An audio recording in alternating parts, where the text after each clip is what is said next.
అనారోగ్యం, ఉద్యోగం, వ్యాపారం అప్పులతో బాధపడుతున్నారా? వెంటనే జేకేఆర్ గురువు గారికి కాల్ చేసి అపాయింట్మెంట్ తీసుకోండి. నమస్తే రమ్మగారు. నమస్తే జయ. రమ్మగారు, మనము వివిధ రకాలైన కథలు చెప్పుకుంటూ వస్తున్నాం. ఫర్ ఎగ్జాంపుల్ అక్బర్ బీర్బల్ అని, చందమామ కథలు, విక్రమ బేతాళ కథలు, తర్వాత తెనాలి రామకృష్ణ కథలు, ఈ మధ్య దెయ్యాలు అంటే కొంచెం భయం అనిపించి సరదాగా ఉండే కథలు, ఆధ్యాత్మిక కథలు, ఒక్కొక్క దానికి ఒక్కొక్క మోరల్ ఉంటుంది. సో అక్బర్ బీర్బల్ అనేసరికి తెలివితేటలకు సంబంధించిన కథలు కదా. వీటిని కూడా అంటే ఎక్కువ చెప్పుకున్నట్లు అనిపించలేదు నాకు, 1-2 డిస్కస్ చేసినట్లున్నాం. వాటిని కూడా తీసుకొద్దాం రమ్మగారు. తప్పకుండా. ఈ రోజు అక్బర్ బీర్బల్ కథ ఏదైనా ఒకటి. కానీ నాకు ఫస్ట్ అసలు అక్బర్ బీర్బల్ ఇది ఎలా వచ్చిందండి? అక్బర్ రాజుగారు, బీర్బల్ ఆయన దగ్గర మంత్రి, అంతే. ఓకే. అంటే ఈ అక్బర్ కథలు అని అనగానే మనకి భారతదేశంలో మొఘలాయుల కాలం నుంచి ఉన్న కథల్లో రకరకాల వాటిలలో అక్బర్ చాలా జనరంజకుడైన పాలకుడుగా చెప్తారు.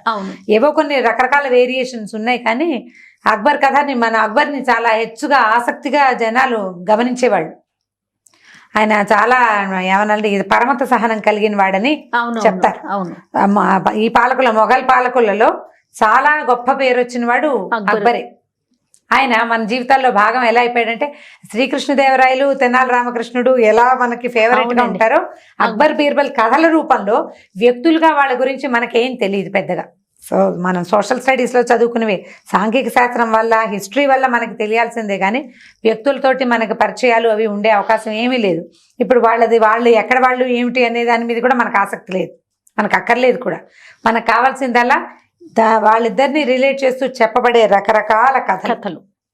ఈ అక్బర్ ఒక రాజుగారు, ఒక పాలకుడు. ఆయన పాలనలో రకరకాల సిచ్యువేషన్స్ ఇప్పుడు ఎవరి దగ్గరైనా జరిగింది. మన జీవితంలో మామూలు సాదా జీవితాల్లోనే రకరకాల సంఘటనలు జరుగుతాయి. ఒక రాజుగారి జీవితంలో విపరీతంగా చాలా మంది జనాలతో అటాచ్ అయ్యి ఉంటారు కదా. ఆయన చూసిన రకరకాల సిచ్యువేషన్స్, ఆయనే క్రియేట్ చేసిన సిచ్యువేషన్స్, ఆయన వల్ల జరిగినవి, ఆయన చుట్టుపక్కల జరిగినవి, వాటిని ఆయన ఎట్లా సాల్వ్ చేశాడు, ఎవరి సహాయంతో చేశాడు, అట్లా చెప్పే కథల్లో భాగంగానే ఈ అక్బర్ బీర్బల్ చెప్తాం. బీర్బల్ చాలా తెలివైన వాడు, చాలా తెలివిగా అనిపిస్తాడు అనమాట. మన తెనాలి రామలింగడి కథలు చెప్పుకుంటాం మనం. తెనాలి రామకృష్ణుడు కవి, ఆయన పాండురంగ మహత్యం లాంటి అత్యద్భుతమైన మహాకావ్యాన్ని రాశారు. చాలా పరమాద్భుతంగా ఉంటుంది పాండురంగ మహత్యం. అట్లాంటి ఆయన సరదాగా చిన్నపన్న చెణుకులు విసురుతూ వికట కవిగా ప్రఖ్యాతుడయ్యాడు. అవును. అయితే బీర్బల్ గురించి చెప్పేటప్పుడు బీర్బల్ మంత్రిగానే ప్రఖ్యాతుడు, ఆయన కవిగా ఎక్కడా చెప్పబడల. కథలు చాలా బాగుంటాయి. ఇది నేను చదువుకునే రోజుల్లో ఒక సాంస్క్రిట్ లెసన్గా కూడా ఉండేది, సాంస్క్రిట్ పుస్తకంలో లెసన్గా కూడా ఉండేది మేము చదువుకునే రోజులు. అంటే ఇది నేను 82-83లో ఉందేమోనని అలా జ్ఞాపకం ఉంది నాకు. చాలా కాలం ఆ బొమ్మ కూడా గుర్తుంటూ ఉండేది, సాంస్క్రిట్ లెసనే అని గుర్తు. మరి హిందీ లెసను నాకు ఈ రెండిట్లలో దాని మీద కొంచెం అనుమానం కూడా ఉంది.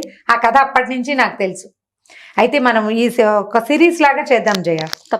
ఈ వారం అక్బర్ బీర్బల్ కథ ఒకటి చెప్దాం, వచ్చే వారం ఇంకొకటి, ఒక 5 కథలు కనీసం అక్బర్వి. ఆసక్తి ఉన్న పిల్లలకి ఇంట్రెస్ట్ ఉందనుకో, ఆ పుస్తకాలు కొనుక్కుని చదువుకుంటారు సరదాగా. ఇదంతా తెలివే కానీ అందులో ఇంకా ఏమీ లేదు.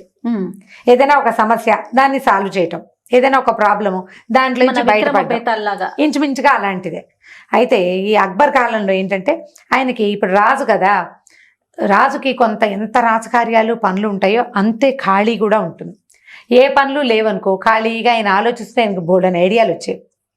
ఆ ఐడియాలని ప్రశ్నలుగా మార్చి అందరినీ అడుగుతుంటేవాడు, అలా చేస్తే ఏమవుతుంది, ఇలా చేస్తే ఏమవుతుంది అని. అయితే ఏమైందట ఒకసారి అక్బర్కి, అంటే ఢిల్లీలో కదా ఈ కథలన్నీ, ఢిల్లీ కథలు. ఈ ఢిల్లీ నగరాన్ని ఆనుకునే కదా యమునా నది ఉంది, ఆగ్రా అక్కడ. అయితే ఒకరోజు ఏమైందంటే, చలికాలపు రోజుల్లో ఈయన యమునా నదికి వ్యాఖ్యాళ్ళకి వెళ్ళాడు, యమునా నది తీరానికి. ఆయన భార్య, ఇంకా తోడలుడు ఎవరో 2-3, వాళ్ళతో పాటు బీర్బల్ కూడా వెళ్ళేసరికల్లా నది స్నానం చేద్దాం అన్నాడు, నీళ్ళలోకి దిగుదామన్నాడు. ఈ బీర్బల్ మిగిలిన వాళ్ళు అన్నారు, బీర్బల్ ఏం మాట్లాడలే. ఇంకో మంత్రి అన్నాడు, ప్రభు చలికాలం, చాలా చలండి, ఈ నీళ్ళలోకి దిక్కకూడదు, ఈ చలిలో ఎవరుంటారంటే, ఎందుకు ఉండరు అని ఈయన అడిగాడు. దీని మీద డిస్కషన్ సాగాక అక్బర్ ఏమన్నాడు, ఎవరైతే రాత్రంతా ఈ చలిలో యమునా నదిలో మేడదాకా నిలబడి ఉంటాడో వాడికి 100 మొహరీలు ఇస్తానని ప్రకటించాడు. ఎవడో ఒకడు ఉంటాడు ఖచ్చితంగా. మిగిలిన వాడు అబ్బాయి చలేండి దిగలేరు నీళ్ళల్లోకి, చాలా చలిగా ఉంటుంది, అక్కడంతా ఏంటంటే కిందకు వచ్చేస్తాయి, -డిగ్రీస్లో కూడా వచ్చేస్తుంది ఢిల్లీలో చలి. అవును, బాగా తక్కువ ఉంటుంది కదా, మనం ఇక్కడ 14-15 ఉంటేనే చలి అనుకుంటాం, వాళ్ళకి 1-2కి పడిపోతుంది, ఒక్కొక్కసారి మైనస్ కూడా వెళ్ళిపోతుంది. ఈ చలి అంటే గడ్డ కట్టిపోయినట్టు అవుతుంది. అందులో ఎవడైనా ఎలా దిగుతాడు యమునా నదిలో అని జనాలు ఎవరు ఉత్సాహం చూపించరని అనుకున్నారు వీళ్ళంతా. అయితే ఏమైందంటే ఒక బీద వ్యక్తి నేను దిగుతాను యమునా నదిలో అన్నాడు. సరే బాగుంది. ముందు రోజు సాయంకాలం ఆయనగా మేము యమునా నది దగ్గరికి తీసుకెళ్లారు, యమునా నదిలోకి దింపారు, ఒక పర్టికులర్ ప్లేస్ చూపించారు, ఇక్కడే ఉండాలి నువ్వని. రాత్రంతా ఇతను నదిలో ఉన్నాడో లేదో జనాల్ని కాపలా పెట్టారు. ఒక 5-6 సైనికులు గుడారాలు వేసుకుని కూర్చున్నారు.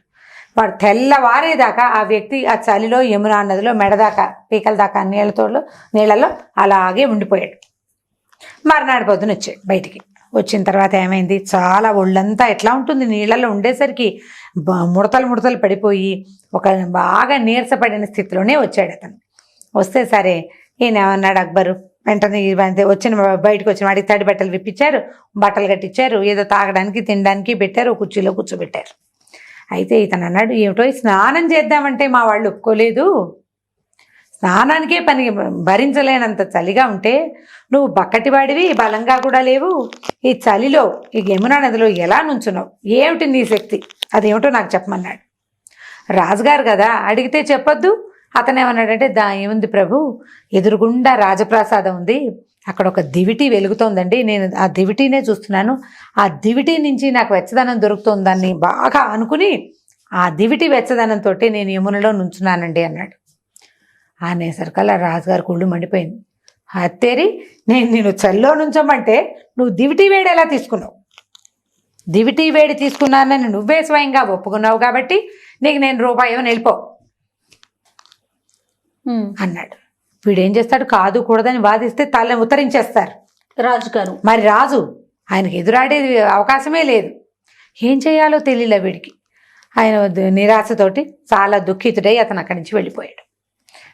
వెళ్తూ బీర్బల్ గారింటికి వెళ్ళాడు. బీర్బల్ అన్నాడు, ఏమో భలే చక్కగా 100 రూపాయలు 100 నాణ్యాలు కొట్టేసావు మొహరీలు అంటే, ఏ మొహరీలు, జహాపన నాకు డబ్బులు ఇవ్వలేదు ప్రభు. ఇలా రాజుగారిని జహాపన అంటారు, ఈ మంత్రుల్ని మళ్ళీ ప్రభు అంటారు. నాకు డబ్బు ఇవ్వలేదు, ఆ దివిటి వెచ్చదనాన్ని తీసుకున్నావు నువ్వు అని నన్ను తుస్కరించారు, వెళ్ళగొట్టారు. నువ్వు వీడు కాదు, నిజంగా న్యాయంగా చల్లో నుంచోగలిగే వాడిని ఎవరైనా పట్టండి అని సైనికులకు ఆదేశం ఇచ్చారు కూడా. చూడండి నా చర్మం అంతా ఇట్లా అయిపోయింది, ఈ చలికి నేనేం జబ్బు పడతానో, 100 నాణ్యాలు ఎలాగూ ఇస్తారు, 10 నాణ్యాలు పెట్టి ఆరోగ్యం చేకూర్చుకోవచ్చు, ఏదైనా బలవర్ధక ఆహారం తిని కాస్త నార్మల్ కావచ్చు అని అనుకున్నాను, ఆ అవకాశము లేకుండా పోయింది, నేను దొంగనయ్యాను, అబద్ధాలు కోరినయ్యాను, జహాపన నన్ను తిట్టారని ఏడ్చాడు వాడు. ఏడ్చేసరికల్లా బీర్బల్ అన్నాడు, నువ్వేం కంగారు పడకు అని 10 నాణ్యాలు తీసి చేతిలో పెట్టాడు. ఈ 10 నాణ్యాలు పట్టుకెళ్ళు, ప్రస్తుతానికి వైద్యం చేయించుకో, ఏదైనా జలుబు అవి రాకుండా, చలికి ఏదైనా జబ్బు చేయకుండా, నెమ్ము చేరకుండా ఏదైనా వెచ్చటి ఇంట్లో ఉండు, నువ్వు ఏదైనా వైద్యం చేయించుకో, నేను చెప్తాను నీకు అని చెప్పి పంపించేశాడు. మర్నాడు ఏం చేశాడంటే, వీళ్ళందరూ సభ తీరుస్తారు కదా, ఈ సభలో ఒక డిస్కషన్ వచ్చింది. నిన్నటి ప్రోగ్రామ్ ఏమీ కుదరలేదంటే, సరే వీళ్ళంతా మాట్లాడుకుంటుంటే, బీర్బల్ రాలేదేమిటి, బీర్బల్ ఎందుకు రాలేదు, బీర్బల్తో నేను చెప్దాం అనుకున్నాను అన్నాడు. బీర్బల్ రాలా. ఎందుకు రాలేదా చూసుకునేసరికల్లా ఒక సైనికుడిని పంపించారు. బీర్బల్ ఏం చేస్తున్నాడు, ఎక్కడున్నాడో తీసుకురమని. బీర్బల్ యమునా నది తీరంలో వంట చేసుకుంటున్నాడండి అన్నాడు అని చెప్పాడు. సైనికుడు వచ్చి, అదేమిటి వంట చేయటం, బీర్బల్ ఏం వండుతున్నాడో చూద్దాం, ఏమైనా విశేషంగా వండుతున్నాడు కాబోలు, నదీ తీరంలో వండుతున్నాడంటే మరీ బాగా చూడాలి, పట్టండి అని ఈయన ఒక 5-6 మంత్రులను వెంటేసుకుని భార్యామణిని కూడా వెంబడి పెట్టుకుని అక్బర్ గారు పోయి బీర్బల్ని చూడడానికి వెళ్ళాడు. ఈ బీర్బల్ గారు ఏం చేస్తున్నాడంటే, ఒక మంట పెట్టాడు, బ్రహ్మాండంగా నెగ్గడు మండుతోంది. దీనికి బాగా పై ఎత్తున ఒక కుండ వేళ్లాడేటట్టు పెట్టాడు. ఆ కుండలో బియ్యం, పాయసానికి పాలు బియ్యం పెట్టారు. మంట ఇక్కడుంది, కుండ అక్కడ. ఈయన పక్కన కుర్చీ వేసి కూర్చుని ఉన్నాడు, మధ్యలో మంట తోస్తున్నాడు. ఈయన అన్నారు, అక్బర్ అడిగాడు, ఏమిటి వండుతున్నావు బీర్బల్ అని అడిగితే, మహారాజా పాయసం చేస్తున్నాను అన్నాడు. పాయసం చేయాలంటే నువ్వు చేయటం ఎందుకు, ఇక్కడ చేయటం ఏమిటి, పైగా మంట ఇక్కడుంది, కుండ అక్కడ ఉంది, ఇక్కడి నుంచి అక్కడికి మంట అంది, ఎప్పటికా పాలు కాగేది పాయసం అవుతుంది బీర్బల్, నువ్వు పిచ్చివాడిలా కనపడుతున్నావు అన్నాడు.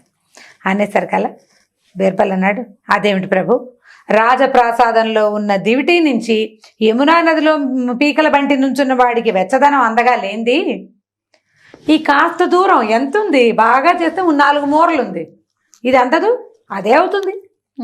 ఏలిన వారి దయ ఉండాలి కానీ చక్కగా అవుతుందండి అన్నాడు. అనంగానే అక్బర్కి తగిలింది దెబ్బ. ఈ మంట ఈ గిన్నెకి వెచ్చదనాన్ని ఇవ్వకపోతే వండటానికి ఎంత కావాలి, ఎంత వేడి కావాలి? అది లేకపోయినప్పుడు, ఇది కుదరనప్పుడు రాజప్రాసాదం అంటే ఎక్కడుంది? యమునా నదికి చాలా దూరాన్ని ఉంది. పెద్ద దివిటి కాబట్టి రాత్రిపూట చుక్కలాగా కనపడింది వాడికి. ఆ చుక్క నుంచి వెచ్చదనాన్ని తీసుకోవాలంటే వాడి మనసు చాలా స్థైర్యాన్ని కలిగి ఉండాలి. ఈ చలిని భరించడానికి అది సరిపోతుందా? దాంతో ఆయన వెంటనే, బీర్బల్ నాకు బుద్ధి వచ్చింది, వాడెవడో ఆ నీళ్ళలో నుంచుని వాడిని పిలిపిస్తే వాడికి ఇవ్వదలుచుకున్న బహుమానం ఇద్దాం అనేసరికల్ బీర్బల్ అన్నాడు, ఇంకెక్కడ బహుమానం, మీరు నిన్న పంపేశారు, వాడు చచ్చేపోయి ఉంటాడండి చలికి, మీరు 100 ఇస్తే ఎలా కుదురుతుంది? 200 అయినా ఇవ్వాలి, మీరు నిన్న పంపించేశారు. వాడు ఆ చలితో మీరు డబ్బులు ఇచ్చి ఉంటే 10 రూపాయలు పెట్టేది 10 నాణాలు పెట్టి ఏదైనా చేయించుకునేవాడు. మీరు నిన్న పంపించేశారు, వాడు చచ్చిపోయాడో ఏమైపోయాడో అంటే, సరే 200 ఇస్తాను, వాడిని పిలిపించండి అని పిలిపించారు. 200 బంగారు మొహరీలు అతని చేతిలో పెట్టారు. పట్టుకుని పోయాడు అనమాట. బీర్బల్ తెలివితేటలతోటి అక్బర్ తాలూకు అంటే ఇప్పుడు ఆయనకి ఆ మాట చెప్పకపోతే ఇప్పుడు అక్బర్ చెడ్డవాడని అనడానికి వీలు లేదు. ఆయన సరైన వాడే, కాకపోతే వాడు చెప్పిన కారణానికి ఆయన ఇరిటేట్ అయ్యాడు అనమాట. రాజులకి ఎలా ఉంటుందంటే క్షణచిత్తం క్షణ చెప్పలం. అసిధార వ్రతం రాజులతోటి ఉండటం, కత్తి మీద సాము. ఎప్పుడు వాళ్ళు తిరిగిపోతారో తెలియదు, ఆయనకి ఎప్పుడు కోపం వస్తుందో తెలియదు, ఆయన దేనికి బడకాయించి తిరిగి పోట్లాడతాడో అర్థం కాదు. కుదిరింది. బీర్బల్ ఆ రకంగా అక్బర్ని లైన్లో పెట్టాడు ఈ కథ ద్వారా. ఈ స్టోరీ మనం పిల్లలకి చెప్పచ్చు. ఇది ఇంట్రెస్టింగ్ గానే ఉంటుంది. ఇందులో ఒక తెలివి ఉంది.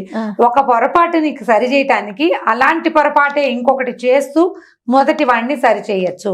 నువ్వు చేసిన తప్పే నేను చేస్తాను, నీది తప్పని నీకు తెలియకపోతే నా తప్పని తెలుస్తోంది కదా. జనరల్ గా లోకల్లో మనుషులు ఎలా ఉంటారంటే తమ తప్పులు ఎరగరు. అవును, మన తప్పు మన పొరపాటు మనకు తెలీదు. అదే ఎదుటి వాళ్ళు చేస్తే అదేమిటి మీరు ఎలా చేస్తున్నారంటారు. ఒకసారి నిన్ను నువ్వు ప్రశ్నించుకుంటే నీ సమాధానం సింపుల్ గా వచ్చేస్తుంది. దానికోసమే ఈ కథలు. చాలా బాగుంది రమ్మగారు, సూపర్.